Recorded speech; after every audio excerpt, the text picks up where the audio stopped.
a gravar esse nosso encontro, nosso terceiro encontro síncrono, né?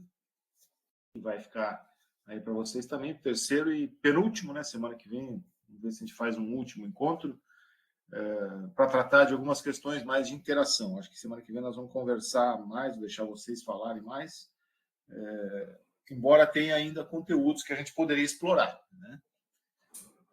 Bom, podem ir se queixando aí, podem ir escrevendo aí os problemas, que eu estou registrando tudo aqui. Vou registrar todas as reclamações de vocês e nós vamos tentar resolver.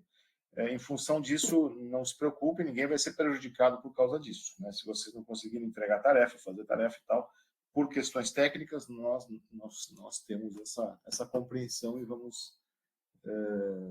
ninguém vai ser prejudicado, certo? Então, vamos lá. Eu não sei se vocês... Eu vou até mudar um pouco aqui, ó, ao invés de eu deixar essa tela da aula que eu preparei, eu vou puxar aqui o nosso módulo 3. Vamos ver se eu consigo apresentar o módulo 3 na tela. Será que é isso? Acho que é. É isso aí. Vamos ver se vocês estão vendo. Pergunto se vocês estão vendo aí na tela módulo 3. Sim. O origem do oceano que colocou não está abrindo. Ah, meu Deus, origem do oceano. Origem do oceano. Vou verificar isso já. Uma pena, então. Talvez eu tenha colocado um link errado, então.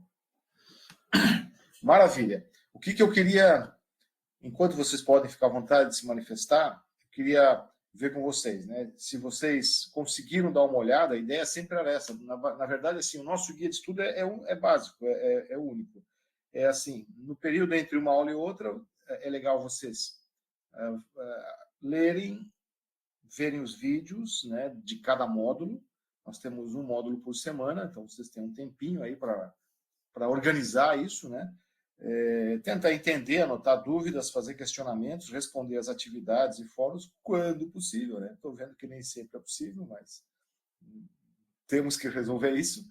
E então, na aula síncrona, a gente repassa, né, e acrescenta algumas visões, algumas informações, além daquilo que está aqui, né, no pacote Moodle que vem já com o curso, certo?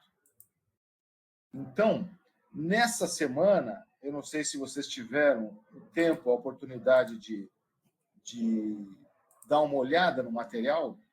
É um material um pouco mais... A gente estava agora num clima, não sei se vocês concordam, assim, de contemplação, né, de conexão com os oceanos, de entender essa cultura, do porquê a gente é tão conectado, tão ligado, por que nós gostamos tanto de mar. Vimos as relações ou as manifestações artísticas, culturais, enfim, de todos os tipos de manifestação de arte, né, literatura, pintura, arquitetura, navegação, a questão histórica, né? Falamos bastante sobre isso. Eu acho que foi muito rico. Eu particularmente gostei muito de algumas manifestações de vocês, vendo lá também as respostas, os fóruns. Para mim foi bom conhecer outras visões, né? Sempre é bom para um professor, né, que está acostumado a dar aula só para um grupo, variar de grupo e verificar outras posturas, outras visões, outras receptividades, outras contribuições. Então, essas primeiras 2 semanas que a gente teve, os módulos 1 e 2, foram mais assim, as coisas legais dos oceanos. Hoje, nós vamos tratar de uma coisa não tão legal, que é o que nós estamos fazendo com esse oceano, que nós tanto admiramos. Que contradição, né? Nós temos... Eu acho que é difícil você perguntar a alguém, talvez a minha mãe não gostava do mar porque ela tinha medo, mas ela não era um não gostar assim realista, né? Era uma coisa de respeito, medo, admiração ao mesmo tempo. Mas assim, se todo mundo gosta do mar, por que o mar está ficando desse jeito, né? Que a gente está vendo problemas aumentando a cada dia, né? Já sabemos que o mar regula nosso clima, nossa vida, regula a atmosfera, a física, a química e a biologia do planeta, né? e nós continuamos a ter um comportamento malvado com esse mar, né? Então, os objetivos desse módulo, como vocês podem ver, são refletir sobre como estamos lidando com o oceano enquanto sociedade e refletir sobre a influência do oceano no planeta Terra. Já fizemos bastante isso da influência do oceano no planeta Terra. Sempre tem mais coisas, nós vamos avançar também um pouco mais sobre isso, à medida que falemos hoje de alguns problemas. Eu quero com a aula de hoje, trazer para vocês, revisar, né, porque eu acho que vocês já sabem isso, assim, a gente entender o grau de problemas que nós estamos causando para o mar, que nós tanto amamos, que nós tanto precisamos. Então, voltei aqui para ver se vocês estão acompanhando. Vamos voltar lá para eu poder mexer. Então, nesse módulo nós vamos ter 3 imersões, né? O oceano em nós, o oceano em nossas vivências e o oceano em nossa prática educacional, mais que uma necessidade e uma urgência. Então, é um convite essa aula, enquanto eu passo aqui para a aula 2, ou esse módulo, para que a gente faça um exame de consciência, né, sobre as nossas ações, desde as nossas ações mesmo, em casa, o que a gente está fazendo de errado, o que nós não estamos fazendo no sentido de melhorar a relação com os oceanos e como transformar isso em boas ideias, em ideias educativas, pedagógicas, por exemplo, para outros grupos, estudantes de escolas, pessoas da nossa comunidade, da nossa associação de bairro, enfim, da nossa família, porque vocês, como a gente já falou, são multiplicadores dessa cultura oceânica. O que eu e os demais professores e a estrutura do curso fazem é provocar vocês, né? Mas quem vai ser, de fato, os multiplicadores da cultura oceânica e de uma mudança de postura que a sociedade, que a humanidade precisa ter com o mar, serão vocês e aquelas pessoas que vocês vão influenciar. Porque é aí que a coisa começa a ganhar, a viralizar, vamos dizer assim, para usar um termo bem atual, né? Então, nessa primeira parte, vocês vão ver aí várias imagens, vários vídeos, o Oceano em Nós, na imersão 1, né, mostrando aí situações tristes, como o lixo, os animais, as tartarugas, sendo vítimas de redes de pesca, ou de microplástico, ou até de macroplástico, né? Uma porção de problemas que a gente costuma ver por aí, e às vezes não sabe de onde vem, né? Não percebe que todos nós somos cúmplices disso. Ah, mas eu não jogo lixo, plástico no mar, ou no lixo comum, eu reciclo. Mas, no meio do caminho, alguém está fazendo isso. E, hoje em dia, infelizmente, não basta mais nós, indivíduos, né, fazermos a coisa certa. Nós temos que tentar convencer o nosso vizinho, o nosso filho, o nosso aluno, o nosso amigo, o nosso familiar a também fazer essas coisas. Então, precisamos ser proativos, né? Eu vi uma frase que eu acho que foi do Ailton Krenak, grande líder indígena, né? Essa semana, que eu achei simples e perfeita. Não sei se vocês concordam. Porque os políticos, às vezes a televisão, nos mostram muito uma postura otimista, né, sobre o mundo, sobre o capitalismo que tanto destrói, sobre, enfim, outras coisas humanas. Mas o Ailton Krenak falou uma frase muito simples, que é assim: não é o otimismo que vai salvar o planeta, é o ativismo de cada um. Então, essa aula é uma provocação no sentido de trazer para vocês problemas, mas para que isso fermente aí nas cabecinhas de todos, né? Para que a gente ache soluções criativas, porque o que é inegável, o que é impressionante, de mais impressionante nesse país, é a criatividade das pessoas. E a criatividade potencializa a capacidade de ativismo, ou seja, de fazer algo importante e bom para melhorar o país e o planeta, né? Então, essa é a ideia de hoje. Depois vocês podem, se não viram, dar uma sobrevoada aqui nos demais temas da nossa aula. Se der tempo, a gente volta a um deles. Nós tínhamos combinado, talvez, de ver hoje o vídeo Meiembip. Vamos ver se vai dar tempo, conforme for o engajamento e a concordância de vocês, eu coloco ele aqui para a gente assistir junto. Mas, de momento, o que eu queria ver com vocês deixa eu ver onde é que eu estou aqui com vocês.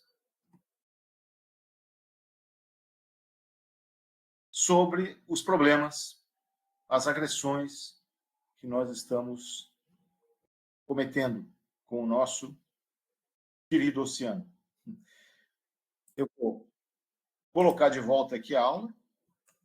Eu estava querendo compartilhar com vocês e nós vamos agora passar por uma série de coisas. De informações, de imagens, de gráficos, de dados, naquele ritmo que a gente já estava fazendo. E, por favor, eu estou olhando aqui para a minha tela do PowerPoint. Então, se vocês tiverem algum problema, alguma coisa a levantar, a perguntar, dão um grito, dão um assobio, façam algum som, porque daí eu volto para a tela, mudo e enxergo ou ouço vocês. Porque senão eu não vou perceber aqui. Esse é um problema desse sistema mudo, né? Deveria aparecer aqui o chat para a gente saber o que está acontecendo aqui no cantinho. Mas, enfim.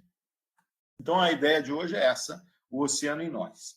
Vamos começar de que maneira? Com essa pergunta que eu queria fazer para cada um de vocês. Se vocês olham para uma imagem como essa, uma tartaruga, um bicho lindo, fantástico, talvez com 100, 150 anos, e aí, de repente, ele encontra um plástico desse tamanho, e sabe-se lá o que mais pode-se dizer, o que vai acontecer com essa bela tartaruga. Então, a primeira pergunta é o que nós estamos fazendo com os oceanos e com tudo que representa ou que tem nos oceanos. Para a gente começar assim, não se preocupe com o inglês, quem não está acostumado com o inglês, nós vamos traduzir tudo o que for necessário, mas a primeira coisa que eu quero mostrar para vocês, ou chamar a atenção de novo, que já falamos isso e você já sabe também, é o quanto os oceanos participam da nossa vida num quesito muito básico, muito simples, que é a produção de oxigênio, a produção primária. Não só a produção de oxigênio como gás que a gente precisa para respirar, e que compõe 21% da atmosfera, mas também aquela produção de matéria orgânica na forma de peixes, de moluscos, de crustáceos, que nós usamos e muitos povos litorâneos usam na sua alimentação. Vejam os sambaquis que nós temos aqui, são grandes amontoados de conchas e também de ossos, evidentemente, mas os povos litorâneos do Brasil, eles tinham uma vida muito voltada ao mar, muito conectada ao mar. Imagina, eles não tinham barcos, não tinham barcos a motor, não tinham equipamentos de pesca aprimorados, não tinham equipamento de mergulho, mas eles consumiam muito mais frutos do mar do que nós hoje, em termos proporcionais. Claro, a situação era mais sustentável, mas existia essa cultura oceânica nos nossos povos originários. Essa tabela aqui ela mostra o seguinte, para simplificar. A produção primária, ou seja, a fotossíntese feita por vegetais e por plâncton marinho, nos diferentes hábitats, a área dos hábitats numa base mundial. Então, você tem aqui o habitat, na primeira coluna, a área total, os organismos que fazem o processo de fotossíntese e o valor total de produção primária, que são valores gigantescos, 46 vezes 10 na 15 gramas de carbono por ano. É uma enormidade inimaginável. Se a gente fizer uma olhada rápida, o plâncton marinho, o fitoplâncton, que é o grupo de organismos que eu sempre trabalhei, formado por cianobactérias e microalgas, são responsáveis por 46 vezes 10 na 15 gramas de carbono por ano. Os outros organismos marinhos, os vegetais marinhos, participam, mas participam de proporções bem menores, mas eles também são importantes em outros aspectos, os chamados serviços ecossistêmicos, que são fundamentais para a vida de outros seres e como berçário para todo o resto de animais e de vida marinha que a gente conhece. E aqui embaixo, o ambiente terrestre, as plantas terrestres, somando tudo que tem em todos os continentes, a Amazônia, a Mata Atlântica, as florestas da África, da Oceania, as florestas do hemisfério norte, chega a 54. Então, mais ou menos, 50%, nós podemos dizer, de toda a produção primária do planeta vem dos oceanos, das microalgas, do fitoplâncton. E os outros 50% vêm de toda a vegetação terrestre que a gente conhece. Então, são pequenos gigantes, esses organismos do fitoplâncton, e que estão no mar, dependem do mar. Temos tido dados bastante complicados, mostrando que a produção primária, ou seja, a fotossíntese do fitoplâncton marinho, está baixando muito, está diminuindo, em função da acidificação dos oceanos, da toxicidade gerada pelos poluentes e também do aquecimento global. Isso tudo reduz a capacidade do fitoplâncton de fazer fotossíntese e manter a estabilidade climática, porque é o fitoplâncton dos oceanos que mantém a estabilidade climática e o balanço de gases do planeta. Tem algo mais importante que isso? Né? Difícil, né? Para manter a estrutura do planeta funcionando. Então, isso é para a gente se lembrar. Aqui eu vou fazer o seguinte, não sei se vocês, se vocês conhecem esse vídeo. Professor, só uma perguntinha, por que está diminuindo? E vou...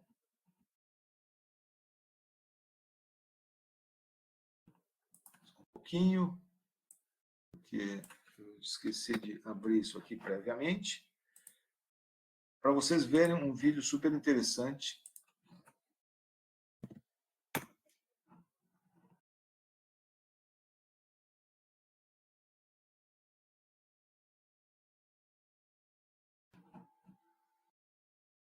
E eu vou lá, espera um pouquinho aqui, de novo, parar de compartilhar e voltar a compartilhar. Onde está uma janela? Aqui. É um videozinho muito rápido que mostra a história da urbanização, porque vocês sabem, né? Aqui tem uma tela aberta, vamos lá. Ver se vocês estão enxergando. Vocês estão enxergando essa telinha aqui? Eu vou botar tem uns clipes aqui que eu estava tocando. Vou colocar isso numa forma de apresentação, modo teatro. Esse vídeo é muito rápido, ele mostra o seguinte: como que surgiu a civilização humana, como ela cresceu. Eu quero que vocês observem, vão aparecer bolinhas à medida que o tempo passa. Aqui embaixo, ó, tem lá, 3.675 anos antes de Cristo até os dias de hoje, até 2000 depois de Cristo. Então, são mais de 5 mil anos e meio de história da humanidade retratados nesse mapa onde vão surgindo as civilizações e as urbanizações, que são o grande problema, né? Apesar de também ser uma necessidade, uma solução para a vida humana, para a sociedade humana, ela também gera todos os problemas que vocês conhecem. Então, está todo mundo vendo, né? Eu vou acionar aqui. Prestem atenção como vão surgindo e como a velocidade de surgimento das cidades e civilizações, e onde também, especialmente, elas vão surgindo, para vocês terem uma ideia, né, de o que aconteceu nos últimos 5 mil anos. 5 mil anos e meio. Então, começa aqui, ó, com o início da civilização, aqui na região do Mar Vermelho, na antiga Arábia, né? Então, vocês vão vendo que vão aparecendo os eventos aqui embaixo, os primeiros, a invenção da roda, o metal, 3.000 anos antes de Cristo. Então, a civilização está lá naquela região, né, no que nós chamamos de Arábia, Mesopotâmia, o Golfo Pérsico, né, ali que começou o que nós chamamos de civilização. Não que o ser humano já não estivesse em outros locais, né, espalhados, mas como civilização urbanizada, foi ali que surgiu. E olha como ela foi se alastrando. Primeiramente para o Egito, depois à direita, em direção ao Paquistão, né? Chegando perto da Índia, sendo barradas aí geograficamente pelos Himalaias, mas depois, vocês vão perceber que depois de um tempo, as povoações cruzaram lá e chegaram lá na China. E a China foi uma das primeiras civilizações mais orientais que surgiram.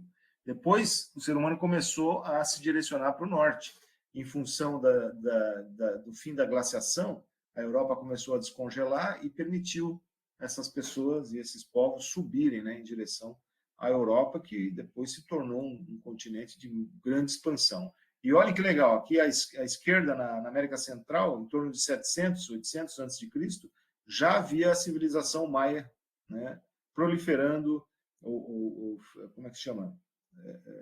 Tendo progressos impressionantes lá na América Central e no México, assim como os incas ali no Peru. Então, dois mundos, vejam, uma região aqui numa determinada latitude entre Europa e Ásia e outras situações no continente americano, com aqueles povos que fizeram a volta, atravessaram o Estreito de Bering e chegaram aqui. Curiosamente, as civilizações surgiram, as civilizações de fato no Novo Mundo surgiram na América Central e na América do Sul. Os que hoje se acham donos do mundo, né, a grande civilização ocidental, os Estados Unidos, né, curiosamente, isso aconteceu muito depois. Claro, estamos falando de povos originários, né, e grandes civilizações. Então, olha só, estamos já em 1000 depois de Cristo. Né? Veja como começa a pipocar agora na Europa, né? Europa e Ásia. Ou seja, entra numa curva exponencial, a gente não consegue nem acompanhar. Aí aparecem os feitos históricos, depois é legal ver isso com calma, né, para vocês perceberem alguns eventos interessantes. Daí surgiram os astecas, depois lá os índios norte-americanos. Colombo chegou à América em 1500. Vejo que daí as civilizações também se expandiram para a África, outras civilizações na América do Sul, depois dos descobrimentos, né, o Rio de Janeiro já aparece aí. E olha só a velocidade que a coisa vai agora, né? Não dá nem para acompanhar, né? Então isso vai chegar num momento que vai parar aqui em 2000 depois de Cristo, e vejam a profusão de bolinhas vermelhas. Opa, sumiu aqui, eu quero que volte. Enfim, eu vou colocar na tela da nossa aula para vocês poderem ver a figura terminalizada, né? Então, olhem só, se vocês conseguem me acompanhar aí, deixa eu ver se está tudo ok. Acho que sim, né? Se vocês conseguem acompanhar, olha só, nós vemos que a profusão, né, da civilização humana se dá na Europa e na Ásia, olha só a Índia, repleta, né, cheinha, e tem locais onde as coisas não avançaram tanto, claro, nas regiões mais frias ou mais remotas, a Austrália, que a Oceania foi muito depois, mas existe uma grande correlação com as zonas costeiras, evidentemente, né? Os interiores foram povoados muito depois do que as zonas costeiras. E a gente sabe que isso é uma realidade, né? Uma situação que ocorre em todos os países, em todos os lugares, onde há um maior povoamento das zonas costeiras. Evidentemente, isso traz benefícios e traz também problemas para o nosso oceano. Então, qual que é a ideia? Se todos nós amamos o mar, de onde vem tudo isso? O que está faltando nessa relação? Ou seja, vamos discutir essa relação, fazer uma DR aqui com o mar. Nós temos imagens como essas, a gente chega lá, não gosta de ver isso, mas o que estamos fazendo? Será que estamos conscientes da nossa participação nessa confusão aí? Pois então, para a gente se situar a nível de Brasil, olha o que nós temos de zona costeira no Brasil, segundo a legislação. O Brasil tem o que nós chamamos de mar territorial, que é um mar que está nas primeiras 12 milhas náuticas, ou seja, 22 quilômetros da linha de costa, considerando o nível médio das marés, né? Temos também a zona econômica exclusiva, que o Brasil conquistou graças a um esforço muito grande feito há uns 30, 40 anos atrás, por toda a comunidade científica e pelo governo brasileiro e outras instituições, né, públicas e privadas também, evidente, que conseguiram fazer estudos para que o Brasil conseguisse ter legitimidade sobre a sua zona econômica exclusiva, que vai até 200 milhas na costa. Então, áreas gigantes. E aí entram campos de petróleo, arquipélagos, uma porção de coisas, e algumas ilhas oceânicas. E ainda existe uma outra proposta brasileira que o Brasil quer avançar naquilo que seria o limite da plataforma continental, ou seja, o Brasil ganharia mais mar territorial porque entende que a plataforma continental, que é mais larga em alguns pontos, ela avança muito além, né, do que nós consideramos a zona econômica exclusiva. Então, isso está em discussão. Então, imagina a nossa responsabilidade sobre esse oceano. Oceano que é importante como regulador climático e ecológico do planeta, mas também como fonte de recurso. Evidentemente, existe o interesse econômico em cima. Aqui também tem outra abordagem, que é do projeto Orla, né?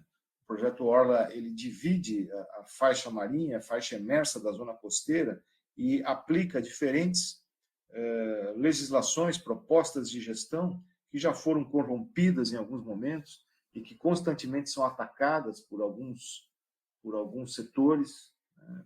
Alguns grupos políticos e econômicos, mas que é fundamental para que a gente recomponha de forma organizada essa nossa relação com o mar, que ela seja positiva e não negativa. Então, tem detalhes aqui, né, que pegam os terrenos de marinha, a área até isópta de 10 metros, tem outros temas de gestão aqui, né, a zona urbanizada, que vai de 50 metros após a duna frontal de praia, e ainda o limite para a orla não urbanizada de 200 metros. Isso aqui nos propõe um tratamento especializado, ou seja, os municípios, os estados, a iniciativa privada, os particulares, têm que se submeter a um conjunto de normas que visa o uso correto e a preservação não só dos ambientes, mas também dos serviços ecossistêmicos que a zona costeira tem. Não vai funcionar de outra forma se não for assim. Podem acreditar. Esperar que o prefeito tal, que o fulaninho tal, que o dono do hotel tal vai fazer tudo certinho é uma ilusão, né? Então, nós precisamos ter, sim, acordos, legislações que contemplem, que regulem, né, o uso da zona costeira. E existem muitas discussões sobre isso, muitos debates. Nós podemos, eventualmente, não só nessa, mas em outras disciplinas do curso, falar sobre esse tema, certamente ele vai chegar para vocês. Se a gente for fazer deixa eu ver se está tudo ok aí, estão todos... Boa noite para todos, beleza? Então, estamos lá. Às vezes eu dou uma olhada aqui se vocês estão fazendo perguntas ou não, então eu dou essa paradinha. Voltando. Quais são os usos associados com a zona costeira? Bom, eles são muito óbvios, mas é sempre legal a gente fazer uma listagem, né, e pensar um pouco sobre eles. Aqui, só pelas fotos a gente já vê, né, o uso, a ocupação urbana de fato, né, e também a questão portuária. Os usos associados à zona costeira, a gente pode começar por aqui. As maiores cidades do mundo, não só do Brasil, estão perto do mar. Algumas, claro, um pouquinho mais longe, mas são exceções. As áreas de atividade petrolífera estão sempre, a maior parte delas, nos mares, ou próximo dos mares, das zonas costeiras. Os portos, obviamente, a agricultura e a agroindústria também afetam a zona costeira, assim como a pecuária, evidentemente a pesca, a aquicultura, a maricultura, a extração mineral e vegetal, né? Existe muita extração mineral e vegetal na zona costeira, atividades agrícolas como o reflorestamento e ainda o turismo, a recreação e o veraneio, né? Então, só para fazer uma lista breve, a gente vê que, certamente, na vida de cada um de vocês, uma ou mais dessas atividades está envolvida na vida de vocês. E, para isso, precisa de mar, né? E mar saudável, certo? Obviamente, tudo isso, então, traz impactos e conflitos ambientais, sociais e econômicos que nós temos que entender e equacionar, certo? Desde logo após a nossa Constituinte, né, um pouco antes, naquela época ali da década de 80, na redemocratização do país, surgiu uma riqueza impressionante. Quem estudou isso, ou que tem um pouco mais de idade, como eu, assim, pode se lembrar de como foi bonito ver o que era, né, o poder legislativo brasileiro, que foi a grande resistência, né, durante a ditadura, de muitos desses políticos, que na época nos davam orgulho. Infelizmente, hoje não está tão assim, né? o nosso poder legislativo é bem diferente hoje do que foi logo no início da redemocratização. Existia muita vontade de melhorar o país, de recuperar o tempo perdido por 20 anos de estagnação, de falta de liberdade, de falta de discussão aberta e franca dos interesses, né, da sociedade brasileira. Então, surgiram muitas leis que foram modelo, até hoje são modelos a nível mundial. Né? Uma delas foi o CONAMA e as resoluções do CONAMA. Essa foi a primeira, o Conselho Nacional de Meio Ambiente, 1986. Então, o que dizia no seu artigo 1º? Para efeito dessa resolução, considera-se impacto ambiental qualquer alteração das propriedades físicas, químicas e biológicas do meio ambiente, causada por qualquer forma de matéria ou energia, resultantes das atividades humanas que direta ou indiretamente afetam a saúde, a segurança e o bem-estar da população, as atividades sociais e econômicas, a biota, as condições estéticas e sanitárias do meio ambiente, a qualidade dos recursos ambientais. Parece algo óbvio, mas imagine isso aqui em 86, como lei, como recomendação, como resolução, né, que regia a atividade dos órgãos públicos de fiscalização. Isso foi um avanço impressionante. Claro, eu estou colocando só o primeiro artigo, né, dessa resolução. Surgiram muitas outras específicas ou algumas mais amplas, mas foi uma dádiva que nós recebemos, que nós mesmos fizemos para o nosso país e para os nossos oceanos também, para o nosso mar, a criação da legislação ambiental. A legislação ambiental que hoje está sendo tão agredida. Ou seja, infelizmente, já tivemos momentos melhores, né, em relação ao meio ambiente, ao respeito ao meio ambiente e ao ambiente marinho também, porque, obviamente, está inserido nisso. Temos que resgatar isso, né? Temos que conseguir convencer as pessoas, os políticos, toda a sociedade, de que legislação ambiental não é coisa de ecochato, não é coisa que existe para incomodar quem quer ficar rico, né? Que também isso é questionável, né? Mas são necessidades baseadas em ciência para que nós tenhamos sustentabilidade de todas as nossas atividades. Estão vendo aqui, ó, atividades sociais e econômicas, inclusive. Se a gente não seguir essa regulação, se a gente desregulamentar tudo, nós vamos perder essa possibilidade de uma vida simbiótica com o meio ambiente, né? Nós vamos acabar destruindo o nosso ambiente, destruindo a nossa casa. Quem coloca fogo na própria casa, né, o que a gente pode pensar, né, e fica lá dentro? É, no mínimo, estranho, né? Então, eu queria primeiro pontuar isso, que foi um grande momento da história do país na década de 80 com a legislação ambiental. E ela tem sido foi enriquecida ao longo dos anos, e agora, nos últimos anos, nós estamos com uma demanda de destruição da legislação ambiental por consequência de destruição ecológica e tendência de tornar mais insustentável a nossa vida. Bom, para a gente estudar um pouco mais isso, não vou entrar nos detalhes mais profundos, mas só para refrescar a memória de vocês e dar algumas ideias, quais são os impactos possíveis, os principais impactos na zona costeira das nossas atividades? A gente pode reunir isso em 3 categorias de efeitos genéricos. O que a gente chama de obstrução de fonte, o estresse nos componentes e as perdas forçadas. Terminologia técnica, não se preocupem com isso, tá? O que seria a obstrução de fonte? Impedir a entrada de matéria e energia para seu funcionamento. Ou seja, quando dentro do processo ambiental a gente interrompe fluxos de energia e de matéria. Destrói florestas, suja a água, interrompe fluxo de água, faz uma barragem e o rio deixa de trazer sedimentos para a zona costeira entra em erosão, coisas desse tipo.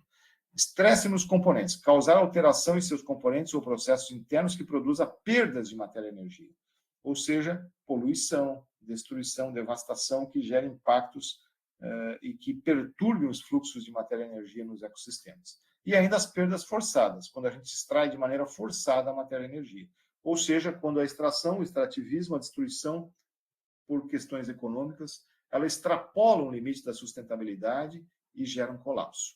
Gera aquele triste ponto de não retorno que talvez vocês tenham visto nos vídeos aí que estão no Moodle, que está prestes a acontecer com a Amazônia. Quando eu estudava no colégio, sempre se dizia, na Amazônia, isso não é ditadura ainda, na Amazônia não tem problema, Você pode destruir tudo, queimar. Daqui a 2 anos, se você deixar parado, ela se recompõe, ela se regenera.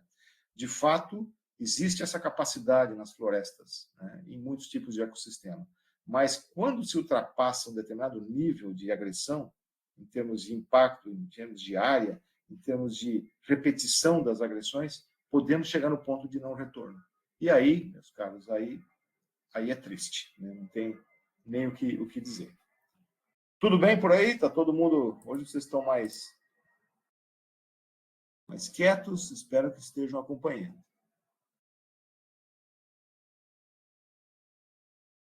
Vamos ver, estamos com 37, maravilha. Tudo certo, obrigado por estarem por aí. Vamos lá. Podem se manifestar quando quiser. Eu também estou cansado. Hoje eu fiz um procedimento semicirúrgico, estou meio cansado. Então, vamos tentar fazer uma aula tranquila, né, sem cansar muito vocês também. Eu imagino, gente, é complicado, né? De noite, todo mundo tem a sua vida, seu trabalho, e vocês estão admiravelmente aí, né, em frente ao computador, tentando participar disso aqui. Então, vocês são heróis também para mim. Obrigado, gente, está tudo certo. Vamos lá.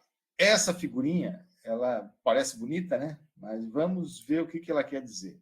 Olhem só, a figura diz o seguinte: a corzinha azul mostra áreas marinhas, não só costeiras, marinhas, com muito baixo impacto hoje em dia. É um mapa que foi feito em 2008, tá?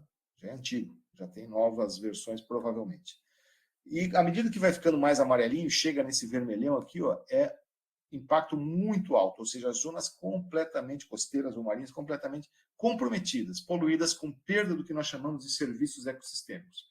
Por sinal, eu vou passar para vocês uma tabela e um artigo clássico de um sujeito chamado Constanza, que foi um cara que escreveu coisas muito boas, dizendo assim, colocando valor econômico aqueles serviços ou necessidades que são supridas pela natureza.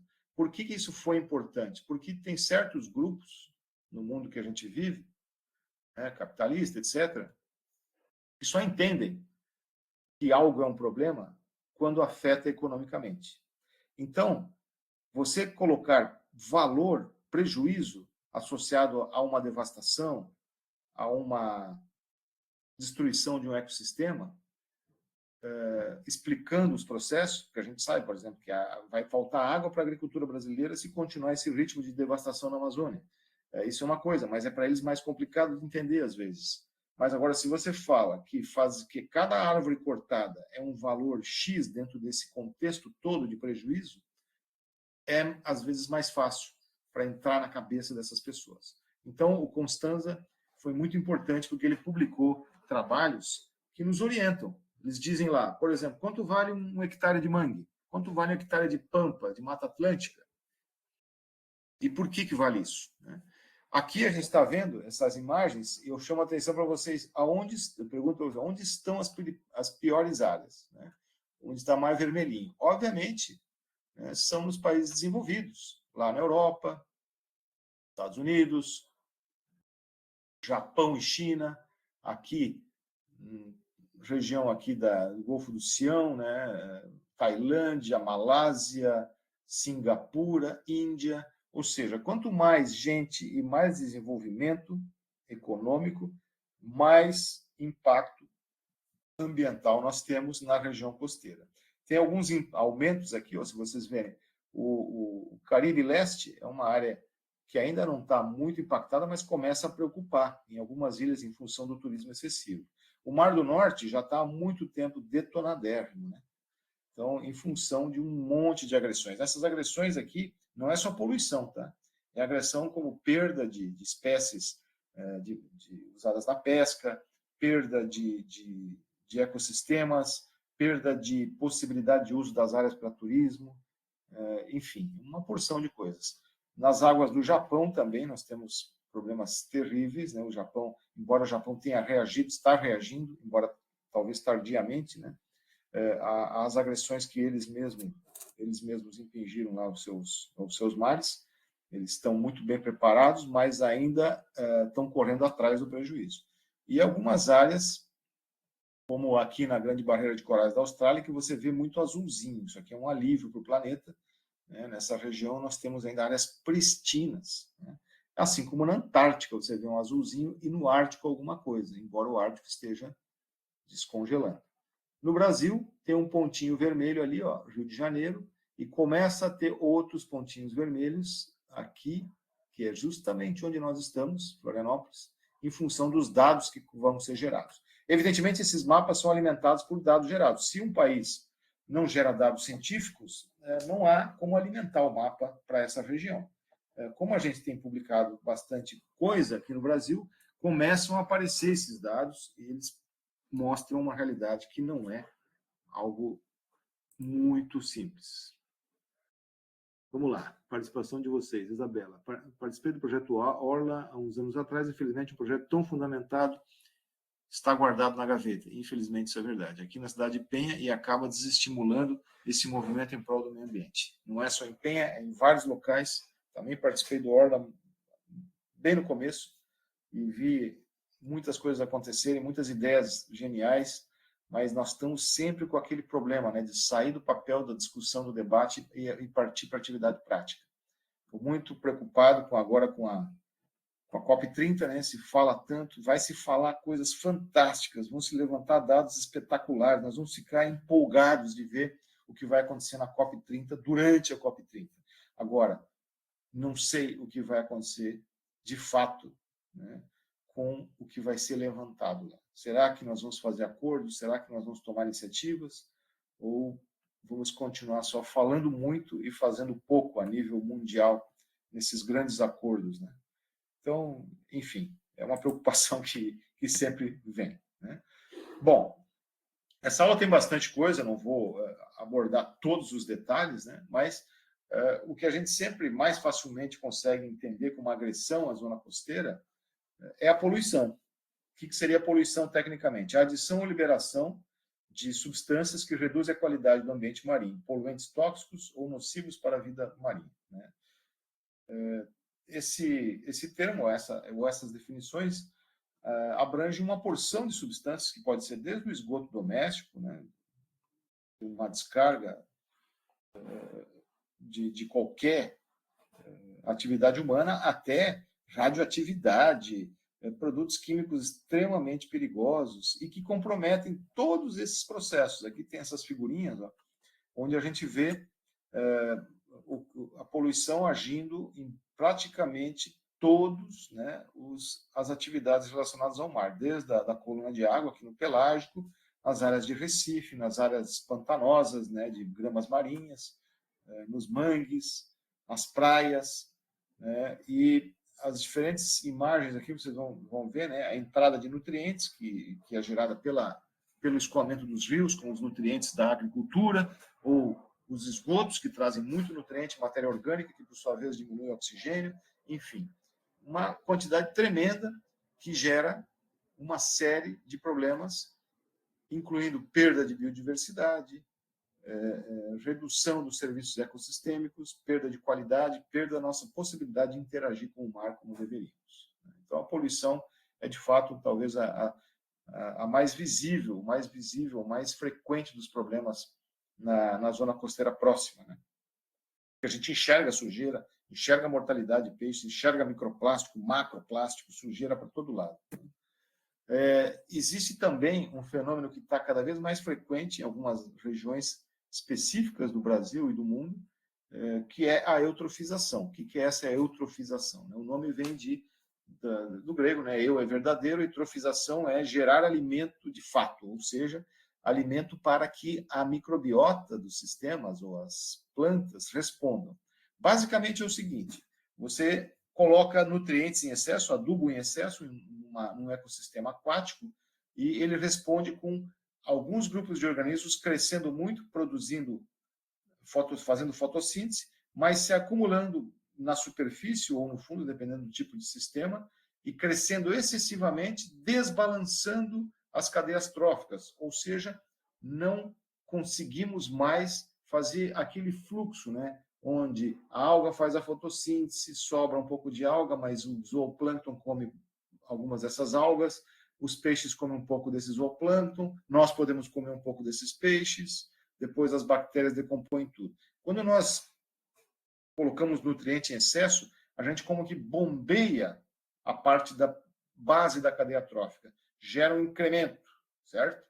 Então, esse incremento ele vai se propagar nos níveis tróficos posteriores, mas nem sempre consegue, porque ele se torna excessivo e, às vezes, gera um colapso, um bloqueio. O sistema para de funcionar porque nós colocamos excesso, né? É a mesma coisa, sei lá, se a gente usar demais algum alimento, alguma substância que nos faz mal, né? Obviamente, gera um colapso do sistema, né? Ou, por exemplo, quando você imagina uma fábrica que tem lá o setor que fabrica o carro, né? Tem os pneus, o motor e a lataria do carro. Se a fabricação dos pneus é mais rápida que os demais setores da fábrica, aí entra em desbalanço. Dá uma confusão na história. E esses pneus vão sobrar, vão começar a ocupar espaço, né? Então, é mais ou menos isso, grosseiramente falando. A eutrofização ela vem pelo excesso de nutrientes, que vem, por sua vez, dos esgotos, da descarga dos rios, que vem do desmatamento e da adubação agrícola. E essa carga de nutrientes gera crescimento na zona costeira do fitoplâncton ou das plantas submersas, das macroalgas também, e propaga-se uma onda de impactos, certo? O que isso vai gerar em última instância? Um excesso de matéria orgânica, que pode ser só das algas, mas também pode ser das algas e de quem come as algas e as plantas marinhas. E esse material se deposita no fundo, e quando você tem matéria orgânica disponível, as bactérias, que são as criaturas onipresentes do planeta, elas começam a comer a matéria orgânica. E quando elas fazem isso, e são aeróbias, elas consomem o oxigênio. Resultado, muita matéria orgânica, atividade bacteriana aeróbia excessiva, esgotamento do oxigênio, hipoxia, anoxia, nós chamamos isso. E isso gera colapso total dos sistemas, morte dos peixes, de todos os organismos que são aeróbios, que são a maioria dos organismos que nós dependemos. Então, esse é talvez o maior problema. Tem áreas já críticas de eutrofização no Mar do Japão, no Golfo do México, na foz do rio Mississippi, nos Estados Unidos, em função dos equívocos históricos de exageros que eles têm no uso de fertilizantes, né, na agricultura deles. Mas também já temos indícios de eutrofização em alguns locais, como a Baía Sul e Norte de Florianópolis, a Baía de Guanabara, Santos, a foz do Rio Amazonas e assim por diante. Então, é um problema que nós precisamos, né, encarar. Beleza. Bom, vamos passar rapidamente por alguns tipos de problemas e de poluentes. Imagina só a quantidade de coisa que tem aqui, ó, que chega no mar. Hidrocarbonetos clorados, como DDT, aldrinas, dieldrinas, heptacloro, compostos que são compostos não biodegradáveis que se acumulam na cadeia trófica. Isso aqui vem tudo, normalmente, da agricultura e da indústria, né, com os pesticidas. Tem os PCBs, as bifenilas policloradas, as dioxinas, os furanos e ainda os metais pesados e os plásticos. Esses são hoje os principais e mais tóxicos poluentes. Infelizmente, esses compostos tóxicos já estão presentes na maior parte dos seres vivos, desde bactérias e algas até grandes mamíferos marinhos, no Ártico e no Antártico. Então, se lá já estão contaminados e tendo comprometimento da saúde e do potencial reprodutivo dessas espécies, imaginem nos demais locais, né, que são menos ou que são mais impactados, né, porque justamente o Ártico e o Antártico, naquele mapa adiante, vocês viram que são as partes azuisinhas, menos impactadas, mas lá já tem esses compostos no sangue e nos tecidos lipídicos adiposos dessas criaturas. Então, é triste, né, quando a gente começa a pensar nisso. E tem uma coisa ainda importante, que aqui está representado nessa figura, que existe o processo de biomagnificação. O que é a biomagnificação? O fitoplâncton, que é uma alguinha unicelular, ela absorve um pouquinho do chumbo, por exemplo, ou de uma dioxina, e nada acontece com ele. Aí vem o zooplâncton, come um monte dessas alguinhas. esses compostos não se decompõem, eles se acumulam no corpo desses organismos, ou na célula desses organismos. E aí vem um peixe, come o zooplâncton, vem outro peixe, come esse peixe. E à medida que a gente sobe na cadeia trófica, né, vai diminuindo o número de organismos, porque vai reempacotando, né, a matéria orgânica através do consumo nas cadeias tróficas. O que vai acontecer? Se bioacumulam esses compostos. E aquilo que no zooplâncton podia talvez não ser tóxico ainda para ele, quando chega eventualmente num carnívoro, num peixe carnívoro ou numa foca, num leão marinho, num lobo marinho, ele come esses peixes e começa a desenvolver doenças degenerativas, perde capacidade reprodutiva, tem disrupção endócrina, morre, se extinguem espécies, inclusive, em função disso. E é coisa assim, muito rápida. É muito rápido. Porque é uma coisa silenciosa a bioacumulação. Até em nós mesmos, você sabe, né? Existem situações onde nós desenvolvemos doenças degenerativas e ali não vê lá acontecendo. Só chega um momento que você vai no médico e pronto, apareceu alguma coisa ruim aí, degenerativa. Por quê? Por alguma dessas causas relacionadas à nossa vida moderna, aos poluentes. Então, imagine isso acontecendo, porque não é só um problema do ser humano, as doenças degenerativas, como o câncer, mas também de todos os seres vivos que estão aí expostos a essa poluição. Claro que nós, como seres humanos, acabamos sempre nos expondo mais, né? Porque somos os produtores e estamos mais próximos dos problemas. Mas isso chega em qualquer ser vivo. Aqui também tem tabelas, né, que mostram os poluentes, os locais onde eles são gerados e os seus efeitos. Está em inglês, mas não é difícil de traduzir, se depois vocês quiserem dar uma olhada. Então, tem as várias situações, né, de componentes de petróleo, plásticos, pesticidas, metais pesados, esgoto doméstico, materiais radioativos e efluentes termais. Sim, existe poluição termal, que não é necessariamente uma substância que entra e que polui, e sim água quente. Água quente altera, né, a vida e o funcionamento das espécies, dos sistemas, e pode gerar colapso.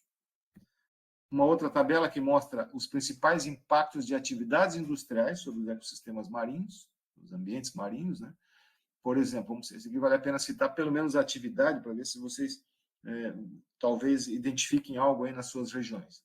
A atividade pesqueira, né, que mexe, às vezes, a nossa pesca, você sabe, né? Às vezes não, ela é assim, ela é direcionada a algumas espécies. Essas espécies podem ser chaves para o funcionamento de alguns sistemas, ecossistemas. Se nós só pescamos essas espécies e não estabelecemos um limite adequado, nós podemos colapsar a cadeia trófica, diminuir a biodiversidade e acabar com a própria pesca da espécie, que é o que tem acontecido. Você sabe hoje que quando você fala com um biólogo pesqueiro, pergunta para ele como está a pesca no mundo, ele diz: a pesca acabou, não existe mais pesca.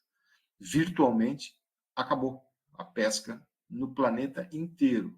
A única forma de a gente continuar comendo alguns peixinhos, né, já falamos sobre isso aqui, né, é através da aquicultura, da maricultura, né, porque infelizmente não só a sobrepesca, o manejo equivocado ou a falta de manejo da pesca, como também a poluição, a perda de hábitats, tem limitado o desenvolvimento, né, dos peixes tão fantásticos que são para nós e para outros seres vivos, né, na alimentação e tudo mais. Bom, tem os métodos pesqueiros também, que são atividades industriais que às vezes podem ser bastante podem deteriorar bastante a estrutura das espécies e dos ecossistemas. Os descartes, quem já não viu um monte de peixe jogado na praia, e porque os caras focam num grupo de peixes de certo tamanho e jogam fora o resto quando eles já estão mortos. Se fosse ainda jogado fora enquanto estão vivos, não. Então, esses peixinhos que eram alimento dos peixes maiores deixam de existir e a gente chama isso de descarte ou bycatch, né? Construção de represas. A gente fala assim, poxa, mas será que uma construção de uma represa num rio que vai para o mar causa problema? Causa. Se vocês forem para a foz do Rio São Francisco, o Rio São Francisco lá, o mar está avançando muito mais rápido do que em outros locais do Brasil e do mundo. Não é porque lá o mar está mais alto, O mar está aumentando no planeta inteiro o seu nível. Mas lá, em função das múltiplas barragens que já estão há muito tempo instaladas ao longo da bacia do Rio São Francisco, os sedimentos que saíam do continente e que alimentavam a manutenção da linha de costa, porque os sedimentos que chegam na praia, vocês viram o que aconteceu em Florianópolis e outras partes do estado essa semana, eles são constantemente erodidos. Se não houver uma nova fonte, um reequilíbrio dos sedimentos nessa zona costeira, nós vamos perdendo a zona costeira. E lá vocês vão ver, às vezes, um farol que estava na beira da praia a 30 quilômetros, lá no litoral do Sergipe ou da Bahia, né? Na região Nordeste. E aqui nós estamos tendo o mesmo problema, né? A coisa não é tão simples assim. Fazer um engordamento de praia é caro e nem sempre funciona, não é suficiente. O que nós precisamos é mudar a forma de ocupação da zona costeira, né? Não construir mais casas ou, eventualmente, infelizmente, remover casas, habitações, estruturas de cima das dunas, que são o grande pacote sedimentar que regula o fluxo de sedimentos e que impede que haja erosão, né, de praia. Então, tem muita coisa, né, que a gente precisa consertar aí, né? Desenvolvimento urbano é um problema também, o comércio de navegação e ainda a mineração de corais. Só para dar alguns exemplos, né, de impactos de atividades industriais nos ambientes marinhos. Tudo bem aí? Como é que estão? Eu acho que está tudo ok. Ninguém mais reportou problemas? Ok. Eu vou seguindo, certo? Eu vou falando aqui, daqui a pouco eu canso e paro, daí a gente vê outra coisa para continuar. Temos que falar sobre a semana que vem, isso é verdade. Bom, mais dados, né? Eu sei que tem muita informação aqui para a gente discutir, não vou passar por todas, mas vai ficar disponível esse material para vocês. Aqui mostra, por exemplo, só para manguezais, o que nós já perdemos, né? Vamos focar só na última coluna, ver as perdas percentuais de manguezais na África, Ásia, Oceania, América Central e do Norte e América do Sul. Olha aqui, ó. África, 8,4% dos manguezais foram perdidos entre 1980 e 2000. Ásia, 25,7%. Oceania, 17,5%. América Central e do Norte, 25,5%. E América do Sul, vejam, 48%. E, pasmem, maior parte no Brasil, porque manguezal não tem no Pacífico, porque é muito frio, na América do Sul, né, no caso. E o mar é frio e o manguezal não se adapta ao frio. Então, basicamente, isso é Brasil, né? Brasil também pega um pouco das Guianas, da Venezuela, né, Colômbia, tem um pouco disso por lá, até onde eu sei, mas a maior parte é no Brasil. Então, veja a nossa responsabilidade. 48% dos manguezais foram perdidos em 20 anos. Terrível. E aí a gente começa a ver impactos, para vocês pensarem, né? Olha só o que a gente fotografa por aí, né? Uma casa que está de costas para o manguezal, e aí você vê essa cena, né? Quiserem se manifestar e deixar impressas as suas impressões sobre o que é isso aqui, né? Mangue sendo cortado, aterrado, inclusive com pneus, para que a pessoa tenha um acesso aí ao mar, né? Essa aqui é uma foto interessante, ó. São raízes de mangue. Eu sei que vai ser uma pergunta difícil, mas o que será que aconteceu nesse lugar? Olhem como as coisas podem ser sutis e complexas. Os mangues têm essas raízes, elas se fixam nos sedimentos, e só que os manguezais, historicamente, eles são locais onde a gente acaba despejando esgoto, né? As cidades que crescem ao redor dos manguezais sabem que os manguezais comportam, né, uma carga orgânica elevada. Então, muitas cidades jogam esgoto no manguezal. Só que o esgoto do manguezal, ele vem pela água e vem por cima, pela superfície da água e do sedimento. O mangue, normalmente, ele busca nutrientes profundamente nessa base de lama que ele tem, e ele também acaba se fixando com essas raízes profundas, estabilizando a zona de costa, a zona costeira. E isso é uma das grandes participações dos manguezais na estruturação e na manutenção da zona costeira, porque ele tem essas raízes profundas. Mas à medida, olhem só, À medida que a gente coloca esgoto, nutrientes, poluentes na superfície, o mangue pensa assim: ué, está cheio de nutriente na superfície. Eu não preciso empurrar minhas raízes lá para dentro do sedimento para obter alimento, nutriente, nutrição e crescer.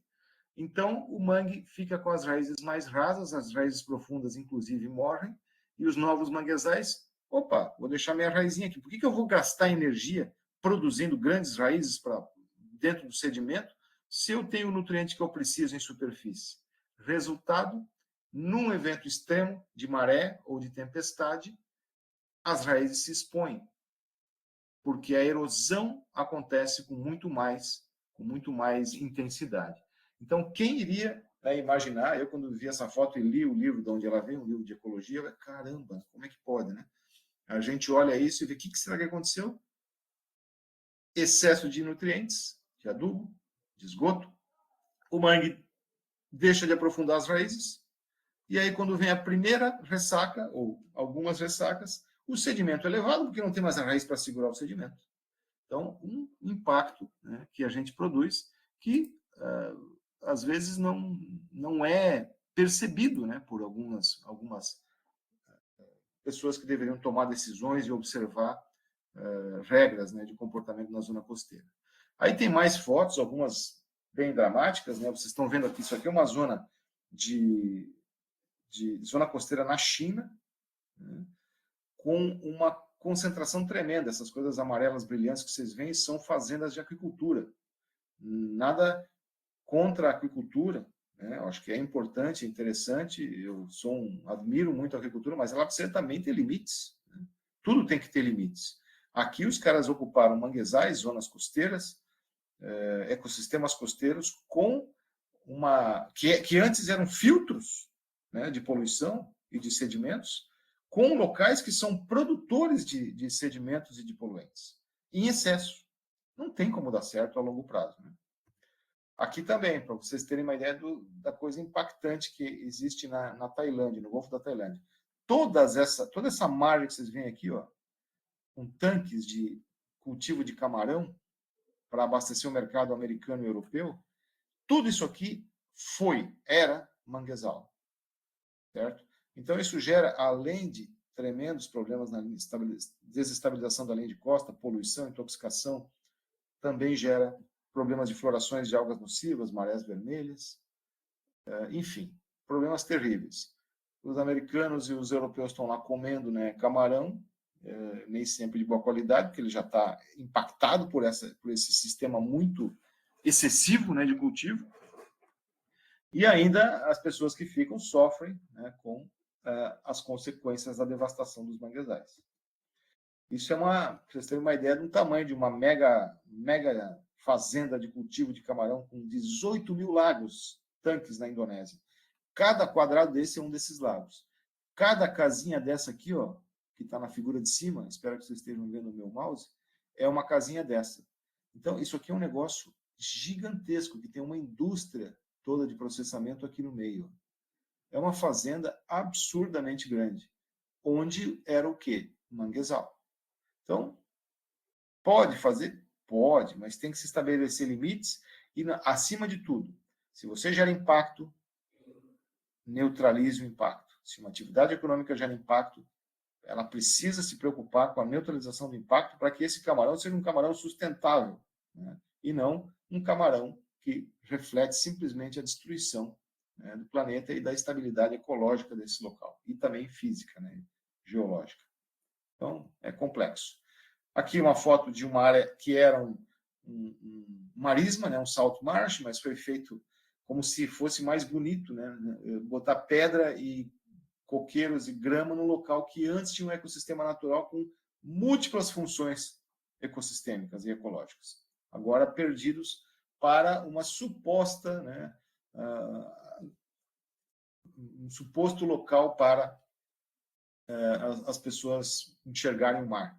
Mas perdeu-se muito quando se empobreceu esse ecossistema. Essa é uma outra foto que choca muito. Estão vendo na foto de cima um local profundo, de mar relativamente profundo, repleto de corais, com uma biodiversidade tremenda.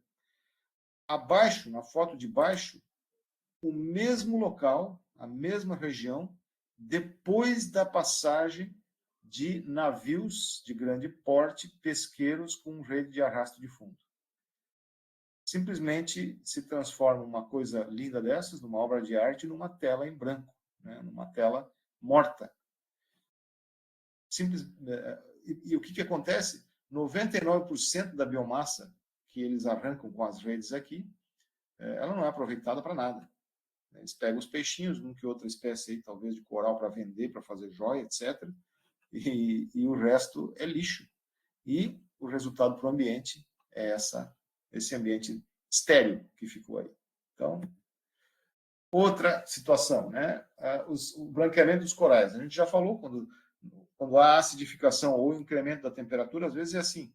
A alga que vive dentro do coral, que dá vida ao coral, é uma microalga, né? Ela suporta até, eu vou chutar um valor assim, mas, por exemplo, suporta até 28 graus. Passou de 28,5, ela sai do coral ou morre. O que acontece com o coral? Branqueia e acaba morrendo também. Então, hoje está acontecendo muito isso, especialmente na Austrália, na Grande Barreira, mas também já no Brasil, no Caribe. Os corais estão branqueando, morrendo, nós estamos perdendo a maior fonte de biodiversidade marinha que existe, né? Em função das mudanças climáticas. Isso aqui é uma foto também que mostra problemas com petróleo, né? Já tivemos isso aqui no Brasil muitas vezes, né? O petróleo é um tremendo problema de impacto agudo, apesar de que, com o tempo, se forem feitos alguns procedimentos, o petróleo ele tem um grau de biodegradabilidade, ele consegue ser degradado, então ele não é um problema perene, tão perene quanto o metal pesado, quanto alguns compostos mais tóxicos, mas o impacto agudo dele, às vezes, é suficiente para acabar com uma região, com um sistema. Nossas preocupações aí com as novas fronteiras de exploração de petróleo no Brasil e no mundo, né? Aqui a foto fala por si só, né? Havaí, no meio do Pacífico, os locais mais lindos, mais afastados que tem dos continentes, e uma grande ilha de lixo, né? Tem muito vídeo sobre isso. Também zonas onde a gente percebe erosão, né, da zona costeira, porque, mais uma vez, a vegetação recebe, às vezes, muito adubo, muito fertilizante, as raízes ficam superficiais, a água escoa por baixo, já não tem mais uma rede de raízes segurando esse sedimento, e nós temos erosão da zona costeira. Perda de terra, perda de zona costeira. E aqui, claro, tem várias imagens para a gente ver o alcance dos impactos, né, na zona costeira. Depois vocês podem olhar com calma. Né, e situações onde nas zonas estuarinas, que são as mais afetadas, né, por impactos ambientais na civilização humana, na sociedade humana, porque elas são sempre áreas portuárias, áreas próximas às cidades e também pontos finais de rios, né, onde desembocam no mar. Então, a eutrofização acontece especialmente nas zonas estuarinas. Os vários tipos de sistemas estuarinos, que são esse local de encontro entre água doce e água do mar. Aqui a gente vê uma região com crescimento de zonas mortas, né, de um ano para o outro, né, em função do aporte de águas repletas de nutrientes oriundos da agricultura. Né. Locais como esse que você vê uma pessoa assim com pouco senso crítico, talvez, ou com uma visão, eu diria, posso dizer até assim, muito superficial da realidade. Eles, nossa, que lindo, eu quero me hospedar nesse hotel. Só que aqui, antes havia um ecossistema espetacular, vários ecossistemas naturais, e era uma área, isso aqui fica na Flórida, uma área inclusive de pouso de aves migratórias, de tubarões-baleia na zona costeira. Era um mosaico de sistemas espetacular, que hoje virou um mosaico da mesma coisa, né? Não é nem um mosaico, é um monaico, né? Uma coisa única, que é prédio, né? Com gente aí fazendo um tipo de turismo que não é o melhor, com certeza. Bom, imagens de derramamentos de óleo, como o Exxon Valdez, agressões aos nossos mares, os esforços que às vezes se faz, né, e tem muitos que se podem fazer para conter é imensurável, é impressionante o que tem que se fazer, né, para se tirar. Basicamente se tira como se fosse tirar isso aqui com pinça e colherinha, né? Todo o óleo. Tem uma ideia do trabalho que dá, né, fazer isso. E aqui uma coisa bem brasileira, infelizmente, a lama da Samarco, os grandes acidentes com as mineradoras em Minas Gerais, que acabaram por destruir bacias hidrográficas inteiras, inclusive a zona costeira, né? Lamentavelmente. Aqui são zonas já daquele mapa um pouco mais atualizadas, né, na questão de zonas com depleção de oxigênio, onde vocês estão vendo bolinhas vermelhas, tem falta de oxigênio, né? Ou seja, zonas de eutrofização e com hipoxia e anoxia. Concentradas mais no hemisfério norte, nos países mais desenvolvidos, mas nós também já temos as nossas bolinhas vermelhas aqui. Bom, todo o capítulo das florações de algas que está associado com as eutrofizações, né? As algas crescem em excesso e aí se acumulam, depois apodrecem e consomem oxigênio, né? É a velha história.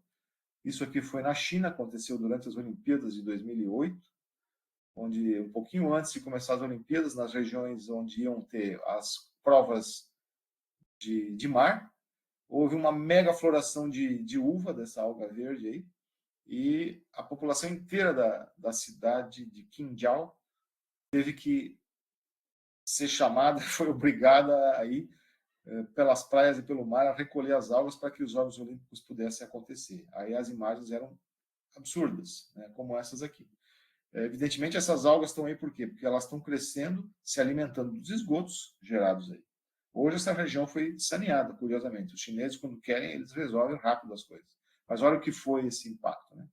As pessoas andando no meio das algas e as algas tomando conta da zona costeira.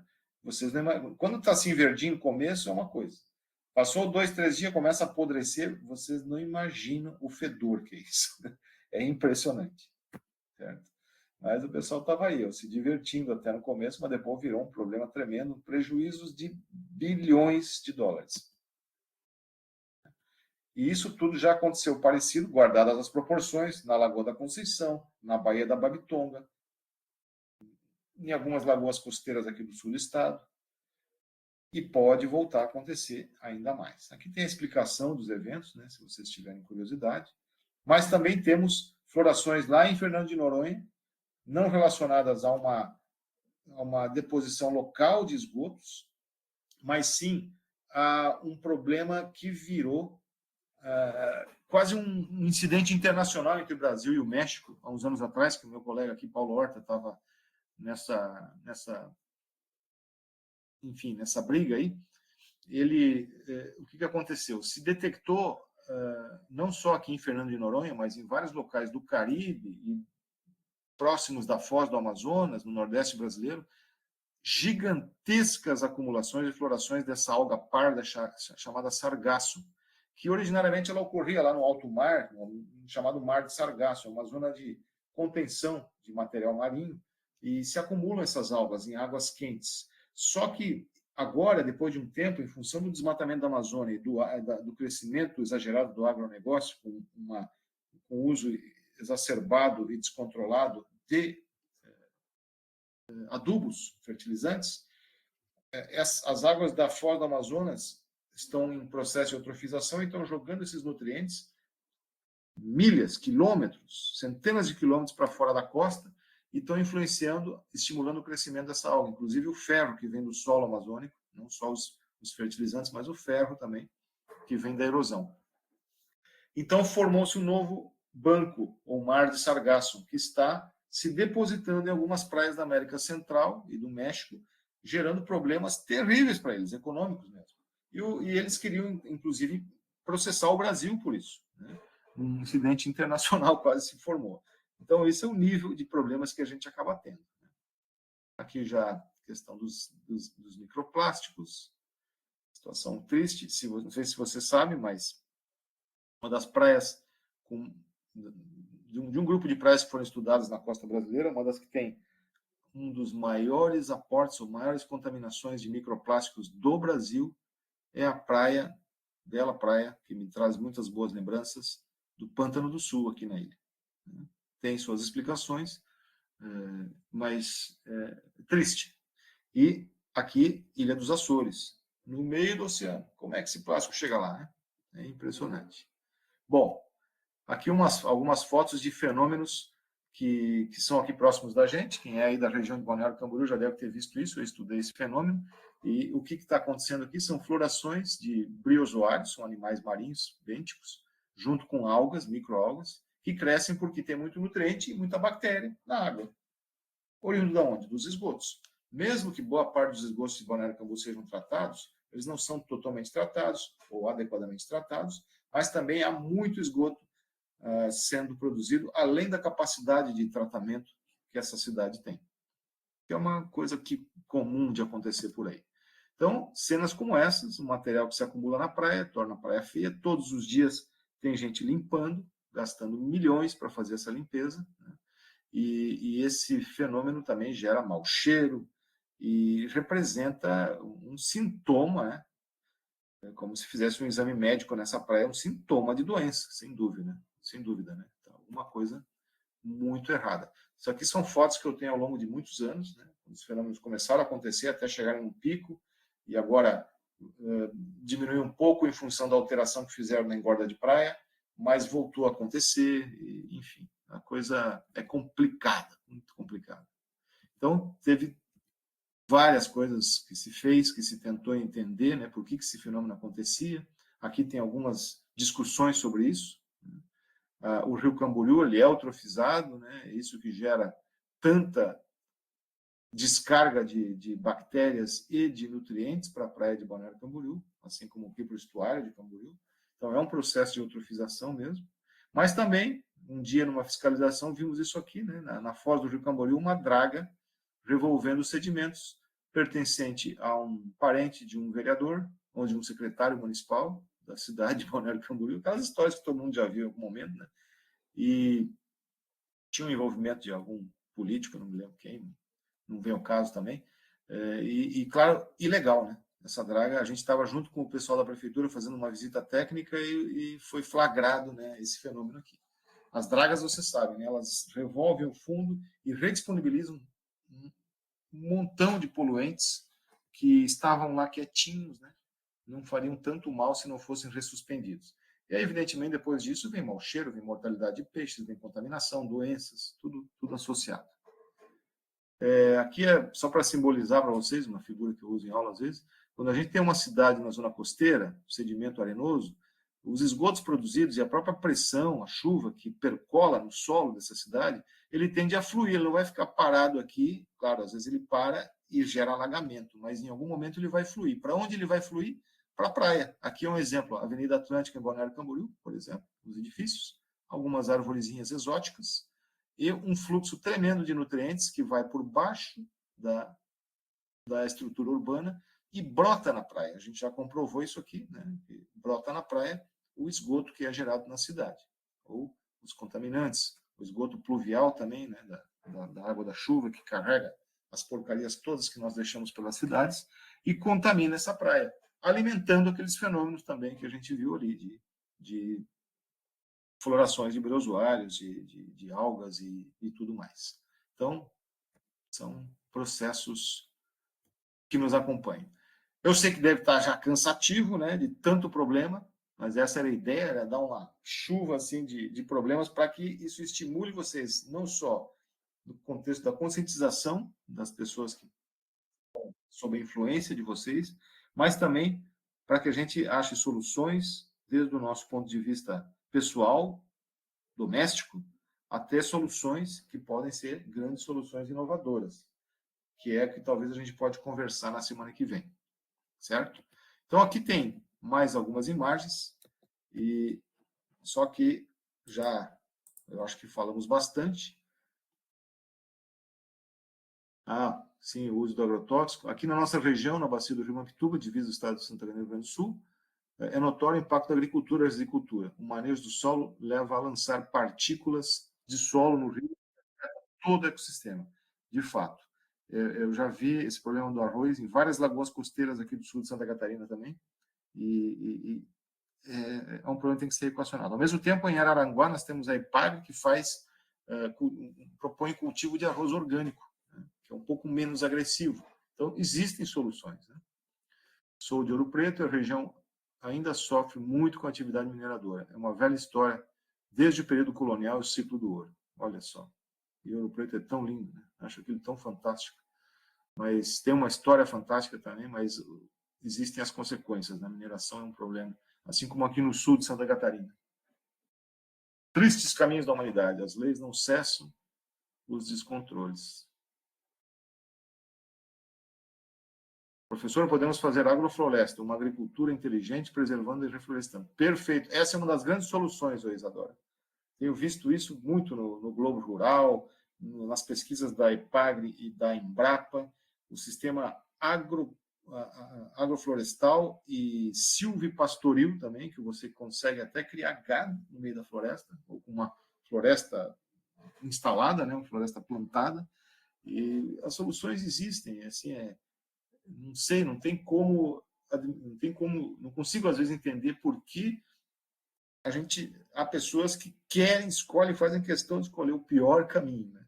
Porque nós temos boas opções.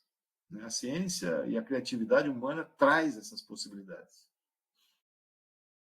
Tranquilo, Yasmin, não tem problema sair mais cedo, é que a gente já avançou bastante também. E a ideia, gente, então, de hoje era mais essa, de trazer para vocês, revisar, insistir novamente, né, para que a gente preste atenção nessa quantidade de problemas que nós geramos, para poder, semana que vem, fechar a nossa disciplina, discutindo um pouco das possibilidades, que nem essas que vocês falaram aí, de soluções, ou de pelo menos não necessariamente soluções, porque a solução, às vezes, ela pode ser uma coisa muito grandiosa e para o futuro, mas maneiras de a gente fazer a nossa parte, ou reduzir, ou influenciar os políticos da nossa cidade a adotarem outras posturas, a fazerem planos diretores menos irresponsáveis. Por exemplo, o plano diretor de Florianópolis é uma tremenda irresponsabilidade. É um plano diretor que, na verdade, é um plano de negócio que gera oportunidade apenas para meia dúzia de pessoas e setores, e acabou por liquidar, né, tudo que sempre representou Florianópolis, né, a ilha de Santa Catarina. Então, lamentavelmente, hoje, para vocês verem, né, a degradação, inclusive a nível da legislação, hoje nós temos uma lei, a lei que é o plano diretor, tem força de lei, que comprovadamente determina a destruição do que nós temos de melhor na ilha de Santa Catarina, que é a nossa natureza. E eu tenho certeza que nas regiões de vocês existem situações similares que a gente possa ir ver, compartilhar e analisar. Né? Então, é muito triste, às vezes, quando a gente pensa nisso, mas não podemos desanimar. Lembrem, Ailton Krenak, né? Não é o otimismo que vai salvar o planeta, é o seu ativismo, certo? O ativismo pode ser o mais singelo possível, mas ele vai fazer diferença. Essa disciplina fica aberta até que data? Não acredito que semana que vem já é a última aula. Estou gostando. Ah, que bom, Luísa.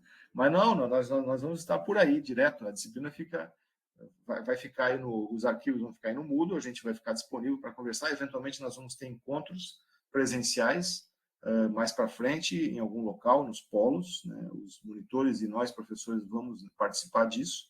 E isso aqui, na verdade, é o início de uma relação, de um canal de comunicação com um grupo de pessoas preocupadas, importantes, sedentas de conhecimento, como são vocês, e eu espero que vire um grupo eterno, né? De crescimento, de participação, de geração de cultura oceânica e também de geração de ativismos, né? Ativismos no bom sentido, no melhor sentido possível.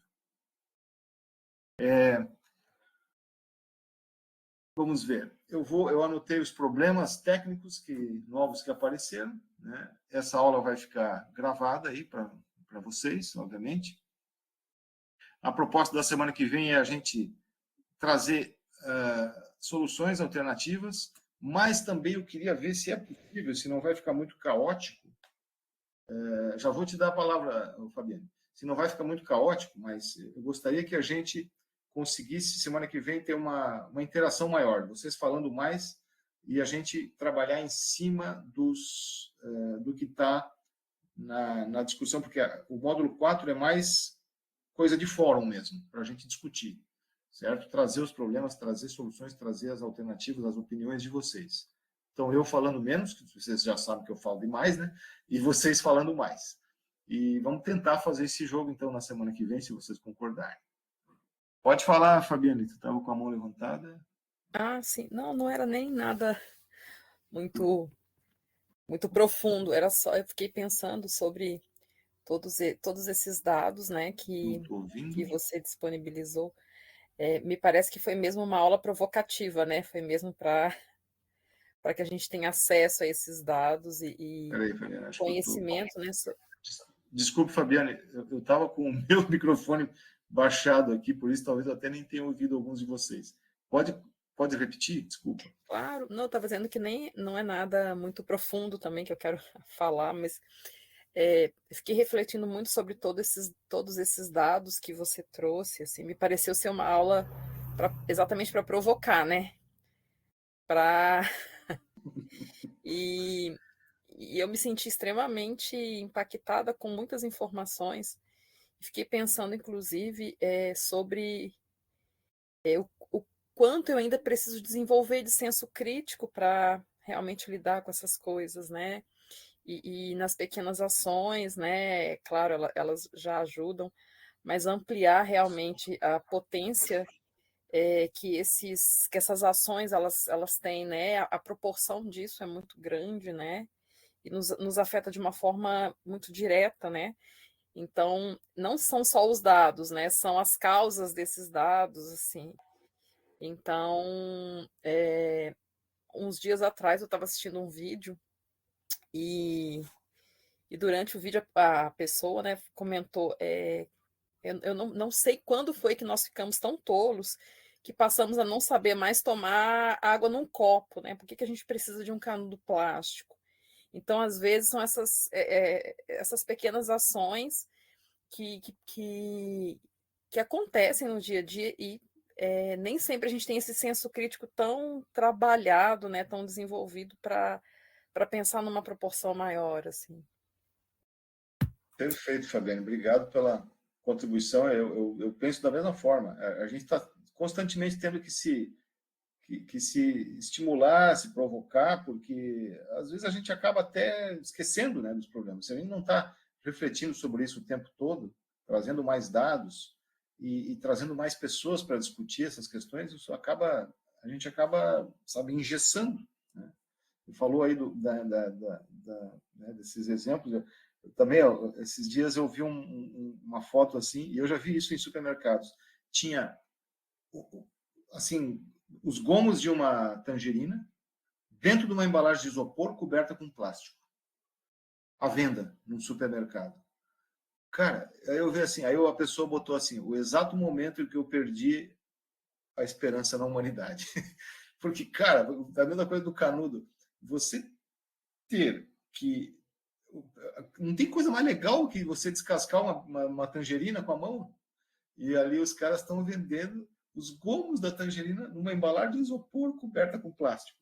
Quer dizer, cara, o que nós fizemos? O que nós estamos fazendo de errado? Né? Então, essa realmente, você captou a ideia, foi provocar, e não é porque não quero, né, ser aqui o prepotente, o arrogante, não é que eu, o professor, tenha que provocar vocês. Não, nós temos que constantemente nos relembrar das coisas erradas que fazemos. A educação é um processo constante para nós, para todo mundo. Pode ser um professor, um aluno, uma criança, ou um animal, até um pet. Né? Às vezes você diz assim, não adianta, eu planto árvore, os caras arrancam. Os caras destroem. Planta de novo? É assim que funciona. Nós temos que insistir, sabe? E não podemos perder o ânimo. Vamos lá, pode falar, Isadora. Oi, professor. Boa noite a todos. Realmente, acho que é a aula que vem que a gente vai falar mais das soluções, mas eu também fiz biologia, eu tinha 16 anos, né? Foi a primeira da Unesp, e conhecer esses dados, a gente sempre buscou uma terra, né? Então, hoje, isso na prática, porque, como você disse, não adianta a gente falar uma coisa e fazer outra. Sim. Então, hoje a gente tem uma área aqui de 5 hectares, que eu que falei da agrofloresta. Eu Ah, que estava no legal. programa, eu estava presente no programa nacional ali na Mata Atlântica, que é a cidade de está agora em prática, né? Uhum. E uma das coisas do reflorestamento com a agrofloresta. Então, a gente tem uma área de 5 hectares aqui, que a gente faz agrofloresta, a gente tem bacia de evapotranspiração na água cinza, Perfeito. então tem bastante conteúdo para a aula que vem. Meus filhos são criados também assim na prática. Hoje a gente não faz lixo, o que vai para reciclagem ou para as galinhas, depois vai para compostagem, sabe? Até o meu filho foi chamado a atenção na escola que estava pegando os papéis da lixeira e colocando na mochila para casa, Que que aí coisa. que ele estava pegando lixo, ele era menor, né? Agora ele está com 9. Aí eu falei, sim, mas o que vocês vão fazer com esse papel? Ah, nós vamos mandar pro lixeira, né? Puxa, eu falei, então. Sim. Aí ele te respondeu o quê? Não, que vocês iam trazer aqui, iam fazer fogo, para que a cinza vocês iam usar no galinheiro, para poder fazer o ciclo. Então é bem isso. Hoje a gente não usa NPK, por exemplo, que acaba fazendo as eutrofizações, a gente faz a poda das árvores, que com a raiz profunda tiram os nutrientes lá do fundo e devolve, né, para a Que terra. legal. Então, é bem isso, a gente precisa fazer isso na prática. Por isso que o meu sonho é trazer a cultura oceânica aqui para o sítio, para fazer eventos para as crianças Perfeito. e para exatamente nisso, né? Aham. Poucas crianças, por exemplo, foram igual eu não tinha que o Costão Roso para o Rio Grande do Sul não existe, né? Tipo, embaixo. E aqui a Exato, gente tem exato. shows em todas as praias. Em Bituba sempre é a parte que mais me divirto, é cantos da praia, somente com a maré Uhum. baixa. Então, meus filhos conhecem monovalve, bivalve, não sei o quê, então, e a criançada acaba se divertindo por coisas tão pequenas e você vai trazendo esse universo para eles, né? Então, eu e meu esposo, a gente tem essa educação assim na prática, e eu acho que é bem isso. Às vezes a gente está aqui, biólogos falando de preservação e tudo, mas não separam nem o que come, né? Não Exato. lavam as coisas para fazer a reciclagem, não sabe qual é o manejo que a cidade está tendo. Acontece. Acontece. E é bem isso. E essa aula acho que puxou bastante ideia em todo mundo do que está fazendo, né? Do qual Certo. combustível que está usando, se usa bicicleta, muitas vezes em lugares que é mais perto de casa, né? Uhum. São detalhes, assim, que você acha que você não está fazendo diferença, mas com certeza tá, né? Com Então, certeza. Pô, adorei, assim, parabéns para vocês, Adoro. foi muito Parabéns por. legal e convido a todos, de repente, um dia a gente Maravilha. se visitar aqui. Sábado agora a gente vai ter o mutirão, a gente está numa rede chamada Uhum. Rebrota Mar, o Instagram é Sítio Botafé. E aí sábado agora nós vamos ter um mutirão gratuito também. Então a gente faz esses mutirões e participa da rede para estar crescendo essas ideias, que às vezes a pessoa acha que agrofloresta e reflorestamento tem que ter um terreno muito grande, mas 1 metro quadrado, 2 metros quadrados que você tiver no teu terreno, você já pode fazer diferença. Porque são Certo. 5 níveis, né? São cinco Aham. níveis de extrato. A agricultura tradicional, ela trabalha com um só, né? Um mononível, assim. E a Sim. agrofloresta, não. Cada árvore tem a tua altura, né? Ah, Então, você consegue produzir no mesmo canteiro coisas rasteiras, as árvores para longo prazo do reflorestamento. É bem legal esse aprendizado. Se alguém quiser participar do mutirão, aí tem o formulário ali no Instagram, Sítio Botafé. Nós estamos aqui em maravilha. Bituba, do lado da Se Lagoa você. do Pimbé, num delta Olha maravilhoso, só, 600 metros do mar, cento e que cinquenta beleza. metros da lagoa, e num lugar onde vem muitas aves migratórias que vão para a África. Então, realmente um Que presente de maravilha. Deus aí, que nós somos, como diz meu esposo, nós só cuidamos da área, né? Nós somos Perfeito. mentores da área, e não proprietários. Sim, Mas ótimo. valeu. E é por isso que eu tanto ponho na tecla, é agrofloresta, é É agrofloresta. isso aí. Porque as pessoas acham que não pode produzir. Pode sim, mas não precisa encher de NPK se a natureza está cheia de NPK. Exatamente. Bom, muito Né? obrigado, Isadora. Fiquei muito Obrigado. feliz de ouvir tudo isso aí. E manda, se você puder me mandar, assim, é que eu não uso muito Instagram, essas coisas, a Sim, informação, manda por e-mail para mim mesmo, tá, pelo mundo, que daí eu tá tento bom. botar, associar na página aqui do curso também, alguma informação, se você permitir. Claro, claro, com certeza, é um Beleza, prazer. maravilha. Combinado, então. Parabéns. Boa noite a Valeu. todos. Boa noite. Então tá, ó, aqui eu vi o pessoal, a Isabela lá da Penha também conheço, o Gilberto Manzoni, meu grande amigo de muitos anos, sei que ele é um batalhador, né? Também aí pela questão da Penha, ele é um grande, nossa, uma pessoa que realmente já fez muita coisa e precisamos ter essas pessoas, e essas pessoas precisam de ajuda, porque é difícil a briga, né, a batalha. A gente sempre, normalmente, os movimentos ambientalistas e sociais, né, são poucas boas cabeças contra muitas, muito dinheiro e muitas cabeças, às vezes, ou alienadas ou com muito dinheiro. Mas se consegue fazer coisas fantásticas, com boas cabeças articuladas. Nem sempre a gente precisa de massa, sabe, de muita gente. Se as pessoas souberem se articular e tiverem os conhecimentos adequados, elas vão muito longe com essa criatividade. Então, isso é para estimular todos também a tentar mesmo. Ah, só tem eu no meu bairro. Não, não é só você, é você, né? E mais a sua família, os seus amigos que concordam com isso podem resolver muitos problemas. Bom, aí, claro, eu tenho que ver essa história dos grupos de trabalho, né? No último módulo, eu vi também que tem essa questão de fazer grupos de trabalho. Eu vou pedir ajuda aos universitários, né, aos nossos tutores, para ver como a gente faz isso, ou se a gente faz uma grande discussão aqui junta, né, conjunta, todo mundo junto. Temos muito a aprender sobre a vida dos oceanos, Vanderlei, assim, beleza.